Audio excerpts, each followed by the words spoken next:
आप देख रहे हैं नेशनल खबर हिंदी।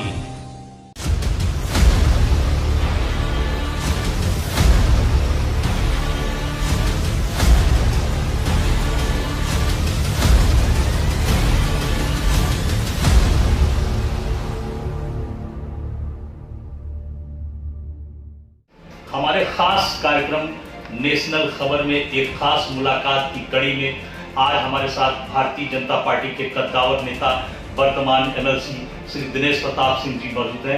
हम उनसे कुछ सवाल करेंगे, कुछ जानेंगे, कुछ कोरोना महामारी में आर्थिक संकट को लेकर और बहुत सारी रायबरेली जनपद की जो स्थितियां हैं उन पर भी चर्चा करेंगे। सर, कोरोना महामारी में देश में बड़ा लॉकडाउन हुआ, आर्थिक संकट भी खड़ा हुआ। गृह जनपदों में जो मजदूर पलायन किए हुए अपने अपने गृह जनपदों में आए, सरकार ने उनको आश्वासन दिया कि आपके जनपद में ही आपको काम दिया जाएगा।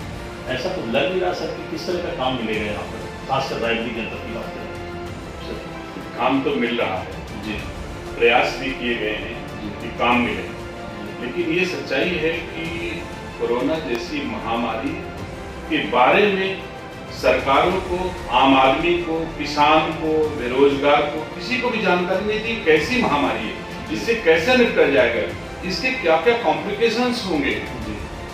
इसलिए तैयारी न होने के कारण, कोरोना की जानकारी न होने के कारण समस्याएं उत्पन्न हुई हैं और निश्चित तौर से समस्याओं का समाधान हो रहा है। जैसे एक बार कोरोना से लोग पलायन किए, जहां जहां लोग रह रहे थे वहां से लोग चल पड़े, अचानक चल पड़े। तो ये समझ में नहीं आ रहा था कि अगर जितने लोग चल पड़े हैं वो सारे लोग अपने गांव में पहुंच जाएंगे तो वहां स्थिति संभाली कैसे जाएगी, लेकिन उनको लाना भी आवश्यक था। तो दोनों के विचार करने में थोड़ा वक्त लगा, तैयारी करने में थोड़ा वक्त लगा, लेकिन मैं धन्यवाद देता हूं उत्तर प्रदेश के यशस्वी मुख्यमंत्री योगी आदित्यनाथ जी को कि उन्होंने व्यवस्था को व्यवस्थित करने के उपरांत जो लोग परेशान शुदा थे उनको घरों तक पहुंचाया ही नहीं, उनको खाने की सामग्री, उनके खर्चे तक का पूरा सामान देकर के उनको घर को पहुंचाया। लेकिन पहले व्यवस्था कर ली कि यहाँ पर आने पर उनको असुविधा ना हो, उनको क्वारंटाइन किया जा सके, उनकी जांचें हो सके, उनको राशन दिया जा सके। तो इस व्यवस्था करने में जो वक्त लगा होगा उसमें थोड़ा तकलीफ जरूर हुई होगी और इस तकलीफ की जानकारी सरकारों को नहीं थी, उनकी गैर जानकारी के कारण तकलीफ हुई। तो मैं जरूर कह सकता हूं कि जिनको तकलीफ हुई उससे मैं अपनी ओर से, अपनी सरकार की ओर से क्षमा चाहता हूं। लेकिन व्यवस्था भले ही थोड़ा विलंब से हुई, लेकिन बहुत व्यवस्थित हमारी उत्तर प्रदेश सरकार ने पूरी व्यवस्था की हो। मदद की भावनाओं से हमेशा जुड़े रहे वर्तमान एमएलसी श्री दिनेश प्रताप सिंह जी का जो स्वभाव है, गरीब मजलूम को हमेशा मदद की भावना से देखते हैं और करते भी हैं। हाल ही में एक मदद हुई है, मैं उस पर चर्चा करूंगा, जो शायद बहुत मुश्किल होता है कि मिल पाए। सर, ये बताइए कि अभी कोई जंगू सोनकर नाम की लड़की की शादी थी, उसमें भी आपने कोरोना में भी बहुत बड़ी मदद की आपने लोगों की, जहाँ जहाँ कुछ सेवाएं दी। तो सर जरा सी जानकारी दीजिए। मैं एक दिन ऐसे रूटीन अपने दौरे पर जैसे मैं निकलता हूँ, लोगों के परिस्थितियाँ जानने के लिए, उनका हालचाल जानने के लिए जब क्षेत्रवासियों के पास गया था, ऐसे उसी क्रम में मंजीतपुर गांव में बैठा था जी, तो काफी महिलाएं, इसमें एक महिला रोने लगी और उसने कहा कि मैंने अपनी बेटी की शादी तय करी है, लेकिन मेरे पास कुछ भी नहीं है कि मैं अपनी बेटी की शादी कैसे करूंगी। मैंने पूछा तुम्हारी बेटी की शादी में कितना खर्च आएगा?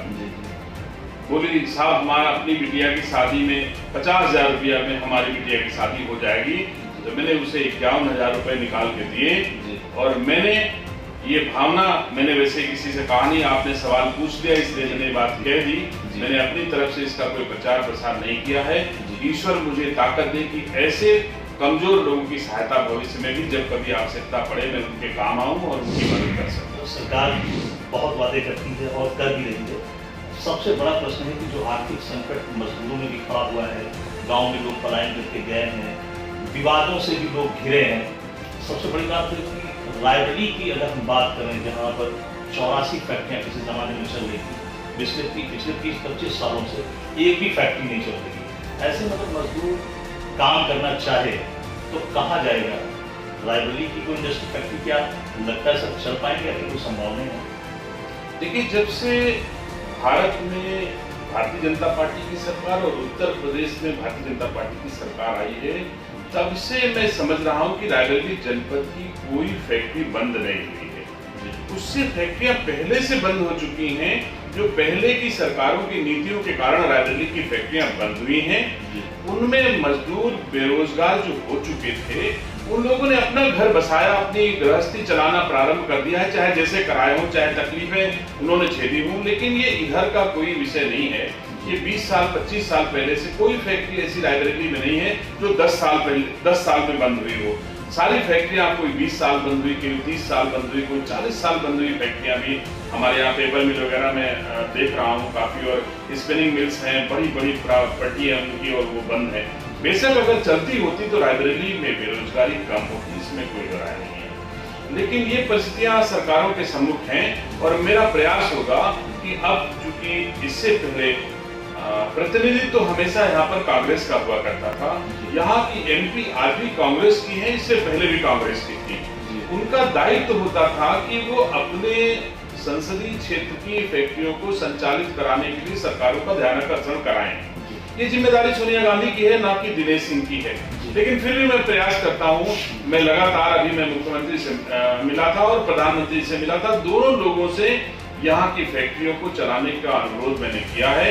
जैसे यहाँ पर एम्स खाली नींव रख दी गई थी, कहने को कि हम एम्स लगा रहे हैं, लेकिन लगाया नहीं था।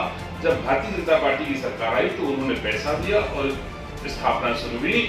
उसके बाद जब पहले दिन में ज्वाइन किया हूँ भारतीय जनता पार्टी, तो मंच पर योगी आदित्यनाथ जी ने कहा था ये एम्स की ओपीडी 1.5 माह में शुरू हो जाएगी, और जितना वक्त उन्होंने कहा था उतने दिन में उन्होंने एम्स की ओपीडी चालू कर दी। तो भारतीय जनता पार्टी रायबरेली जनपद के विकास को गति देने का प्रयास कर रही है, चाहे वो केंद्र की सरकार हो, चाहे राज्य की सरकार हो। सर, विकास की कड़ी में एक सवाल और, अभी हाल ही में हमने खुद देखा बाईपास का लालगंज है जो पूरी तरह से ध्वस्त है, और 2019 के लोकसभा चुनाव के दौरान भी उसका उद्घाटन प्रधानमंत्री नरेंद्र मोदी ने किया। लेकिन हालात खराब है। एक सीरियस नाम की कंपनी ने उसको बनाया था, पूरी तरह से ठप है। टोल प्लाजा पे टोल बराबर वसूली हो रही है, क्या कहेंगे सर?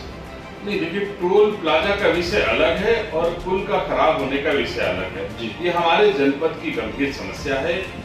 लोग भी आहत हैं और मैं भी इस विषय से दुखी हूँ कि अगर सड़क चालू नहीं है तो उसके बाद टोल वसूली किया जाना उचित नहीं किसी दशा में। जी, मैं इस विषय पर ध्यानाकर्षण जरूर कराऊंगा भारत की सरकार को और भारत के सड़क परिवहन मंत्री जी को भी, कि अगर या तो सड़क चले तो टोल लिया जाए, और सड़क ना चले तो टोल न लिया जाए।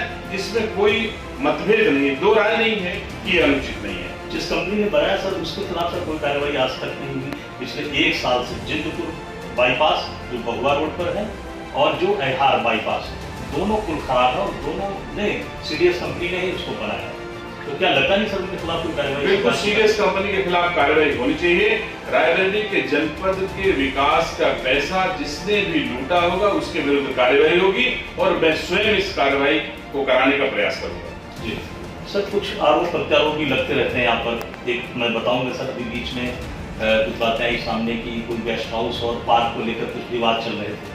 क्या लगता है सर इसमें भी कहीं कंट्रोवर्शियल माहौल है आपका जुड़ा हुआ? नहीं, मेरे हिसाब से ऐसा कोई विवाद मेरे सामने नहीं आया है। जी, कुछ लोग सामने निकल कर आए हैं, जिला पंचायत सदस्य कुछ हैं। नहीं, जिला पंचायत सदस्य तो देखिए, जिला पंचायत जो है वो जैसे विधानसभा और लोकसभा होती है वैसे जिला पंचायत होती है। जी, जिला पंचायत में भी पक्ष और प्रतिपक्ष दोनों होते हैं। प्रतिपक्ष का काम होता है कि सत्ता पक्ष के लोगों का की खिलाफत करना। जैसे योगी जी का विरोध अखिलेश यादव जी करते हैं, जैसे मोदी जी का विरोध सोनिया गांधी जी करती हैं, वैसे जिला पंचायत के अध्यक्ष अवधेश सिंह की खिलाफत यहाँ के विपक्ष के जिला पंचायत सदस्य करते हैं। उनको करना चाहिए, मैं उसको रोकता भी नहीं हूँ, अपने दायित्वों का निर्वहन करें। लेकिन जिला पंचायत ईमानदारी के साथ रायबरेली जनपद के लोगों की सेवा में लगातार प्रयत्नरत है, और इससे कतई विचलित नहीं होगी कि उनके ऊपर क्या उंगली उठाई जा रही है। हम इससे विचलित नहीं हैं, ईमानदारी से जिला पंचायत में सेवा कर रहे हैं। पिछले 10 सालों का रिकॉर्ड है। इसके पहले जिला पंचायतों में जो हुआ करता था वो अब जिला पंचायत में नहीं हो रहा है। किसी क्षेत्र विशेष का विकास नहीं हो रहा, पूरे जनपद का विकास हो रहा है। पूरे जनपद में एक साथ काम हो रहा है, और जो जिला पंचायत सदस्य हमारे विपक्ष में हैं। मैं उनको आमंत्रित करता हूं कि वो भी आए और बैठ के बात करें, हमसे कहें, हमारा मार्गदर्शन करें। अगर कहीं गलत रास्ते पर जिला पंचायत जा रही होगी, अगर कोई खामियां होगी तो हम उनको दूर करने का प्रयास करेंगे। सर, आर्थिक संकट पर एक सवाल गूंज रहा है, वो मैं आपसे पूछूंगा। निजी विद्यालय जो शहरों में चल रहे हैं, जनपदों में चल रहे हैं, उन पर फीस माफी का अभिभावकों को एक बड़ा मुद्दा चल रहा है। सर, क्या लगता है सर कि ये जो निजी विद्यालय हैं, इनके फीस माफ की जाए, या ऑनलाइन पढ़ाई का जो विरोध हो रहा है उस पर भी कुछ कहेंगे सर? देखिए, ये हमारे पहले आपके सवाल के जवाब में स्पष्ट हो चुका है कि कोरोना जैसी बीमारी, इसकी तैयारी किसी के पास नहीं थी। चाहे वो अस्पताल हो, चाहे सरकार हो, चाहे पीडब्ल्यू हो, चाहे पुलिस हो, चाहे इसके साथ शिक्षा जगत हो। शिक्षा क्षेत्र के लोगों को जानकारी नहीं थी कोरोना आएगी तो हमको ऑनलाइन बच्चों को पढ़ाना पड़ेगा, फिर बच्चों को पढ़ाना पड़ेगा तो फीस हमको नहीं लेनी चाहिए, जब बच्चे आएंगे नहीं तो फीस नहीं लेनी चाहिए, अथवा स्कूल के शिक्षक लोग नहीं आएंगे तो भी उनको हमको वेतन देना पड़ेगा। ऐसी तैयारियों के लिए शिक्षा जगत तैयार नहीं था। ऐसे में शिक्षकों के सम्मुख भी, संचालकों के सम्मुख भी और विद्यार्थियों के सम्मुख भी संकट और असमंजस दोनों हैं। निश्चित तौर से इस संकट और असमंजस से हम लोग दूर होंगे और कोरोना हारेगा, हम लोग जीतेंगे, समस्याओं का निदान हो जाएगा। सर, एक टाइम था स्वर्गीय विधायक अखिलेश सिंह जी का, उनका वीरचरण थाना में पड़ा, बड़े कांड हुए, विवादों में भी मामला रहा, गोल कांड हुआ, बहुत सारी घटनाएं, सब बड़ी गंभीरता और स्थिरता से होता चला गया। क्या कहेंगे सर इन सब विवादों पर? निश्चित तौर से युगों में परिवर्तन होता है, समय परिवर्तनशील होता है और एक वक्त जरूर था कि रायबरेली में दबाव की राजनीति, प्रभाव की राजनीति, बाहुबल की राजनीति होती थी और इसकी बदौलत लोग नेता बनते थे। लोगों ने दबाव का इस्तेमाल करके राजनीतिक लाभ उठाया, लेकिन अब मोदी जी के नेतृत्व में और योगी जी के नेतृत्व में दबाव की राजनीति का पूरी तरह से खात्मा देश में और प्रदेश में हो चुका है। यहाँ एक अखिलेश सिंह नहीं, अब कोई अखिलेश सिंह उत्तर प्रदेश की धरती पर दबाव के कारण राजनीति में स्थापित नहीं होगा। जो भी स्थापित होगा सेवा करने के उपरांत स्थापित होगा, सम्मान देने के कारण स्थापित होगा, लेकिन बाहुबल के कारण अब कोई राजनीति में स्थापित हो ऐसा दौर शायद ही आए। और वैसे समय भी परिवर्तनशील होता है और आज की तारीख में रायबरेली जनपद एक बहुत पूर्ण रूप से स्वतंत्र, पूर्ण रूप से खुशहाल जनपद के रूप में दिखाई देता है। हम सब रायबरेली वासियों को बधाई देते हैं कि तमाम संकटों के दौर से उन्होंने रायबरेली को मोड़ करके एक अच्छी सही दिशा में आज की तारीख में रायबरेली की राजनीति जा रही है और रायबरेली के राजनीतिक लोग बहुत साफ सुथरे लोग हैं। योगी जी के नेतृत्व में अब रायबरेली जनपद में कभी कोई गुंडा बदमाश जल्दी पनपने नहीं पाएगा, सही राजनीति होगी। जी सर, 2022 का जो आगामी चुनाव आ रहा है बहुत कंट्रोवर्शियल चुनाव होगा। लोग कई नजरों से इसको देख रहे हैं। सरकार के जिस तरह हालात रहे, फैसले लेने में, कोरोना महामारी में, लोग कई नजर से देख रहे हैं। लगता है 2022 के चुनाव में क्या होगा?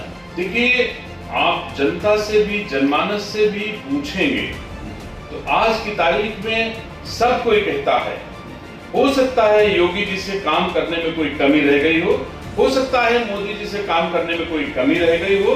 इसको मैं स्वीकार करता हूं। जो दायित्वों का निर्वहन करता है उससे कमियां होती हैं, गलतियां होती हैं, भूल होती हैं, लेकिन जब यही जनता, हिंदुस्तान और उत्तर प्रदेश की जनता तुलना करती है पिछली सरकारों से, तो उनसे 1000 गुना ज्यादा अच्छी सरकार योगी जी की और मोदी जी की लोग मानते हैं और ये कहते हैं कि कुछ भी हो, हम पिछली की सरकारों से बेहतर सरकार चलाने में कामयाब रहे हैं और आने वाला वक्त भी भारतीय जनता पार्टी का होगा।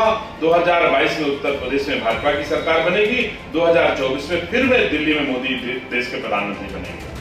बहुत बहुत धन्यवाद। ये थे हमारे साथ वर्तमान एमएलसी भारतीय जनता पार्टी के बड़ा चेहरा रायबरेली से दिनेश प्रताप सिंह जी। बहुत बहुत धन्यवाद सर आपका। Thank you.